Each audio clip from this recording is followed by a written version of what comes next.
The Indiana property tax is a local tax. 100% of property tax revenue supports local government. Counties, cities and towns, school corporations, townships, library districts, other special districts.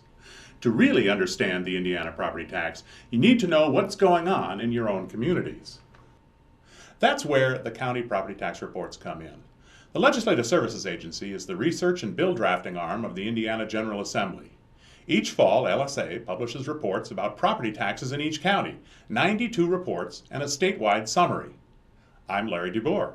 And I'm Tamara Ogle, and this tutorial is on reading the Indiana County Property Tax Reports.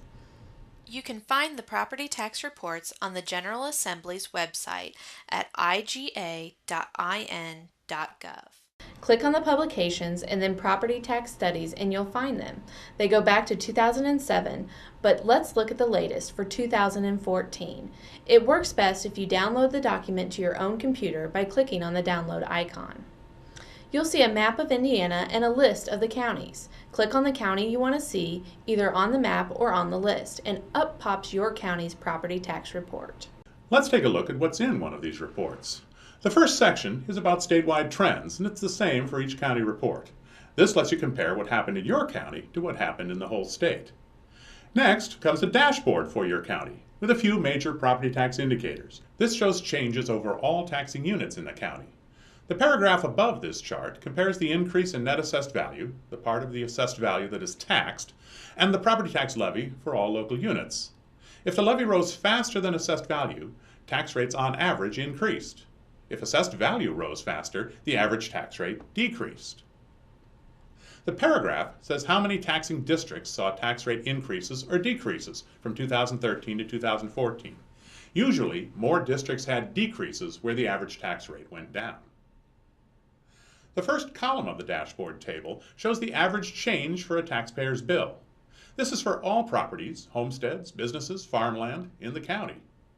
The next column shows the total levy for all units and the percent change from 2013 to 2014. The levy is the amount of the property tax a local government intends to collect. The total levy for a county would be the sum of all units' levies, any cities and towns, townships, school districts, the county, and any other taxing units. The third column shows the certified net assessed value, again for the percent change from 13 to 14. This is the total assessed value for all property in the county after deductions and credits. The final column shows the tax cap credits as a percent of the levy. This chart really provides an overview for the entire county. The charts following will give you a better idea of what might have contributed to these overall changes. Now on to the actual assessed value chart. This chart shows the change in gross and net assessed value by property type. So what's the difference between gross and net assessed value? Well, deductions, of course. You can see the largest difference is in the homestead category. Statewide net assessed value is less than half of the gross. Homesteads receive the most deductions, with a standard deduction of $45,000 plus a supplemental deduction of 35% of the remaining value. For agriculture, on the other hand, the gross and net assessments are nearly the same.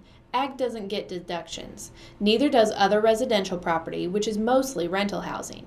Business property may get abatements, so the net is less than the gross. You can find out more about deductions in our assessed value video.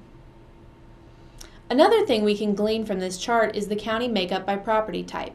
Are you in an agricultural county? If so, ag will be a big share of the total gross assessed value. Suburban counties have a big share of homestead property. Urban counties usually have a large business property share as well as other residential because of all the rental housing.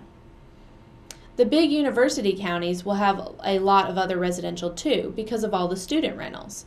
And those counties with lots of vacation homes like Brown or Kosciuszko also will have a big share of other residential. The bar graph on the top right shows the total net tax collected by property type. This chart gives you a better idea of the proportion of property taxes paid by type of property owner. These proportions will be roughly related to shares of property and net assessed value. Note that commercial apartments and non-homestead residential make up the other residential category, and other real property and personal property make up the business real and personal property category. Likewise, the change in the total net tax by property type usually will be related to the change in net assessed value. Tax bills are assessed value times tax rates, so rising assessments usually produce rising tax bills. There are several reasons why this might not be true. If you remember from the property tax basics, the levy is set by the local government and then divided by the assessed value to get the tax rate. So, if assessed value in a given tax district increases more than the levy, the tax rate will drop. A big increase in one kind of assessed value could reduce property tax rates so much that tax bills on other property types decline, even if assessed value increased. The county is made up of many taxing districts. If the city saw a rate increase, the homes and businesses in the tax districts that include that city might see higher taxes. The property outside the city would not. The net tax is what remains after credits are subtracted from the gross tax bill. Credits would include things like local income tax credits and property tax cap credits. A big increase in local income tax credits could cause a drop in total net taxes, even if assessed values and rates increased. Homestead owners make up the largest number of property tax payers and voters in each county, so this next chart is devoted to them. A homestead is an owner-occupied primary residence. Rental housing and second homes are not homesteads. The paragraph will give you an idea of what trends or policy changes might have contributed to the change in homestead tax bills. The data shows a breakdown of homesteads which saw an increase, no change, or a decrease in their tax bills, and more detailed information of how much the bill changed. The reasons for change are usually some combination of changes in assessments, tax rates, and tax credits. In the bottom right corner is a bar graph showing the tax cap credits by category. Homesteads are capped at 1% of gross assessed value, other residential and farmland at 2%, and business and personal property at 3%. There's also an elderly credit, which limits the growth of taxes of homeowners 65 and over, below a maximum income, to 2% per year. The amount of tax cap credits by property type depends on factors like tax rates, local income tax credits, and the composition of property in the county. The chart below the graph shows the change in tax caps and the percent of the total levy lost to tax cap credits. Did tax cap credits change in your county? Tax rates are the most important reason. If tax rates decrease, fewer property owners are eligible for tax cap credits, so credits decrease. High tax rates tend to increase credits. Local income tax credits matter too. Now comes the really serious data tables. The first is the levy comparison by unit for 2010 to 2014. Each local government, such as the county, townships, cities and towns, and school corporations, is its own unit. They each set their own budget and tax levy.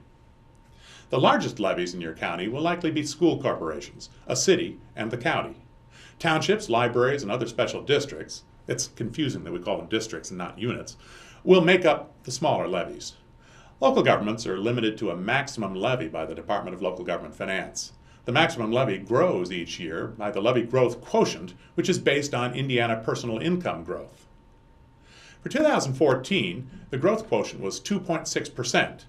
You will see that changes from 2013 to 2014 will usually not equal 2.6%, though many will be near this percentage. Some levies, like debt service, are not included under the maximum levy. If the unit borrowed to add infrastructure, the levy may increase much more than the growth quotient. If the unit paid off some debt, the levy may fall.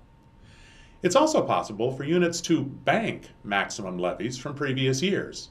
If a unit was under its maximum for 2013, but increased to its maximum in 2014, the percent rise will be greater than the quotient. You can learn more about levies from the Levy video and the module. Your local knowledge will also help you decipher why a particular unit's levy changed. Levies are divided by net assessed values to figure the tax rates. In each taxing district, the unit's tax rates are added up to get the total district tax rate. That's what's shown in the next table. The tax rates are the rates that taxpayers pay, which are the sums of the rates of all the units in which their property is located. To see individual unit rates, check your county's website or ask your auditor. The Department of Local Government Finance website has this information too in the reports section.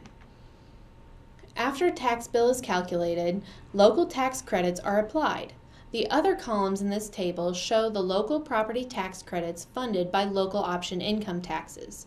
Each credit percentage is the amount that a tax bill is reduced by property type.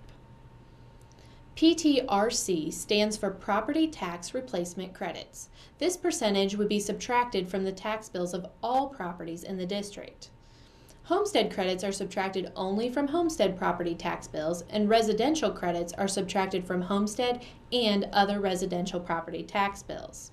The last column shows the effective tax rate for homesteads, which is the tax rate less the sum of all the credit percentages, since all credits apply to homesteads. And finally, we see the property tax cap, or circuit breaker cap, credits by unit.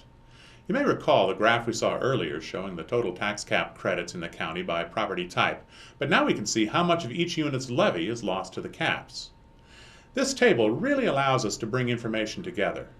Look for districts with high tax rates in the last chart, and with your local knowledge, look at the property tax losses for the units which make up that district. Where do you see the highest losses? What percent of the levy is lost? You will likely see a correlation between the percent of the levy lost to the tax cap credits and the district tax rates. Rates over $3 will trigger property tax caps in all three categories. Rates over $2 will trigger losses in the 2% category. Homesteads are a little more variable from county to county because of homestead deductions and local credits applied to homesteads. Usually, all the overlapping units in a district with a high tax rate will have large cap losses as a percentage of the levy, even if that unit's tax rate was low. Be sure to check the local credit rates from the previous table too. If credit rates are high, tax bills will be too low to qualify for cap credits, even if district tax rates are high. There you have it, your 2014 property tax report. It's a lot of information for just a few pages, but it can help you better understand your local property tax and lead discussions with local elected officials and community leaders. Thanks for watching. I'm Tamara Ogle. And I'm Larry DeBoer.